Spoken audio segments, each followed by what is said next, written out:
अगर कोई एक कानून बना जिसका मिसयूज हो रहा है तब फिर आप उसके अंदर एक सब सेक्शन ऐड करोगे कि नहीं, और कुछ हमें कोर्ट के डिस्क्रिप्शन पे भी छोड़ना चाहिए कि मामले दर मामले वो ये डिसाइड करें कि क्या इसका यूज या मिसयूज हो रहा है। वो तो उस दिन होगा ना जिस दिन पुरुषों के बारे में वो सोचेंगे या उनकी प्रोटेक्शन के बारे में भी सोचेंगे। दहेज कानून, दहेज हत्या, हमारी बातें ही, हमारी चर्चा ही हमेशा इसके ऊपर होती है। जब हम गोल को शिफ्ट करेंगे, जब हम सोचेंगे कि एक समान सोसाइटी बने जिसमें सबको सम्मान मिले, सबका हक है, सम्मान सबको चाहिए। मैम, सम्मान पे आने के लिए ना पहले महिलाओं को बगल में आने का एक मौका देना पड़ेगा, इतनी ग्रोथ की स्पेस देनी पड़ेगी। अब तो मौका पूरा हो चुका है। अब तो हम 21वीं सदी में रहते हैं, महिलाएं सब सशक्त हैं, पढ़ी लिखी हैं, बल्कि हमें सब मिलके, आज हम 3 महिलाएं बैठी हैं पैनल में, हम महिलाओं को और महिलाओं को चेन बनाने चाहिए। कैसे एक दूसरे को एम्पावर करें, कैसे हर महिला के पास रोजगार पहुंचे, कैसे हर महिला के पास पॉलिसी पहुंचे। आप बिल्कुल ठीक कह रही है, लेकिन जैसा इन्होंने कहा ना, हम 3 महिलाएं जो यहाँ बैठे हैं ना, वो प्रतिनिधित्व, मैं तो चेन बनाने की बात आप ठीक कह रहे हो, पर हम वो उस समाज का चेहरा नहीं है जिस समाज की इस वक्त हम बात कर रहे हैं मैम। और जैसा कि इन्होंने बोला, इसी चीज से निकल के आता है दहेज का एक जो बड़ा दानव है, उसी से निकल के आता है सर डोमेस्टिक वायलेंस भी, इसी से निकल के आता है कि आप दहेज के लिए आप लालच में आ गए, आपको जो चाहिए नहीं मिला। वो भी जेंडर न्यूट्रल नहीं है,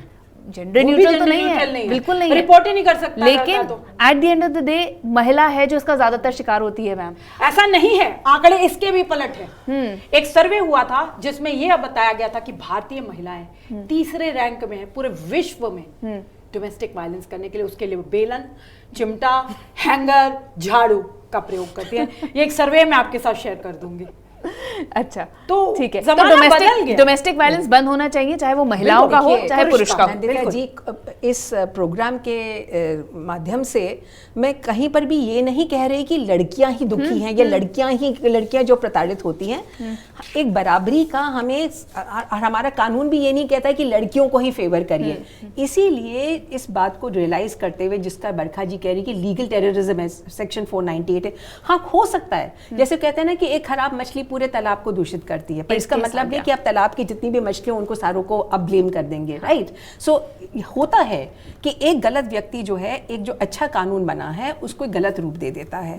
परंतु क्या हमको उसकी वजह से, क्या सारी लड़कियों के जो केसेस हैं, जो वाकई में अब कौन सा केस सही है और कौन सा गलत है, ये समय बताएगा। ना मैं बता सकती हूँ, ना बरखा जी बता सकती हूँ। कानून एक बात यहाँ पर कहना चाहूंगी, जहाँ पर बरखा जी ने कहा कि 95% केसेस झूठे होते हैं। नहीं, 498 के, एक मिनट, वो केसेस ट्रायल पे जाते ही नहीं है। और उसकी प्रॉब्लम क्या है?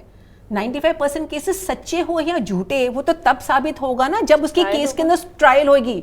प्रॉब्लम क्या है, चाहे वो उसको अच्छा समझिए चाहे उसको गलत समझिए। एक्सट्रीम तो किसी भी चीज की हो तो वो गलत है।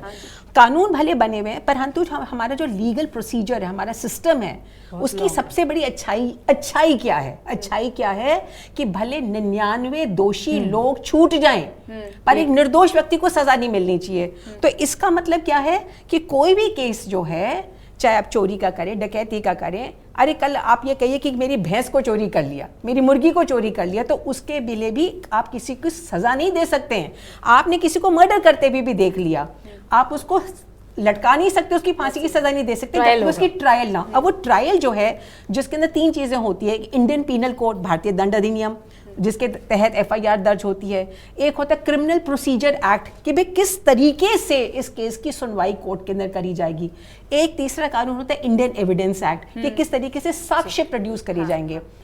तो जब ये तीनों चीजें कोर्ट के अंदर लागू करी जाएंगी, तो वो जो केस की जो ट्रायल होती है, FIR दर्ज होने से लेके अंत तक, और प्लस उसका जो हमारा टाइम होता है कि अब निचली कोर्ट के अंदर केस जाएगा, उसके बाद हर व्यक्ति का अधिकार है उसकी अपील करना। जो दोषी है वो भी अपील कर सकता है, और जिसने शिकायत करी वो भी कंप्लेंट कर सकता है कि देखिए मुझे ये आदमी जो गलत है, मेरे को न्याय मैं संतुष्ट नहीं हूँ। उसके बाद होती है हाई कोर्ट, उसके बाद होती है सुप्रीम कोर्ट, उसके बाद में होती है रिव्यू पिटिशन, उसके बाद में होता है क्यूरेटिव पिटिशन, उसके बाद होती है प्रेसिडेंट को मर्सी अपील करना। तो ये जो जितना लंबे समय है, उसके अंदर जीवन पूरा हो जाता है, चाहे वो शिकायतकर्ता का जीवन है, चाहे वो जो आरोपी है उसका। आरोपी और आरोपी है या ये दोषी है, उसका जो समय जो हमें नापना पड़ता है, उसके अंदर जो जीवन खत्म हो जाता है, उसकी वजह से आधे से ज्यादा केसेस या भड़का जी की अगर बात को मैं मानूं तो 95% केसेस जो हैं वो सेटल हो जाते हैं। अगर आप ये वीडियो YouTube पर देख रहे हैं तो हमारे चैनल को सब्सक्राइब कर बेल आइकन दबाएं और Facebook पर देख रहे हैं तो हमारे पेज को लाइक करें।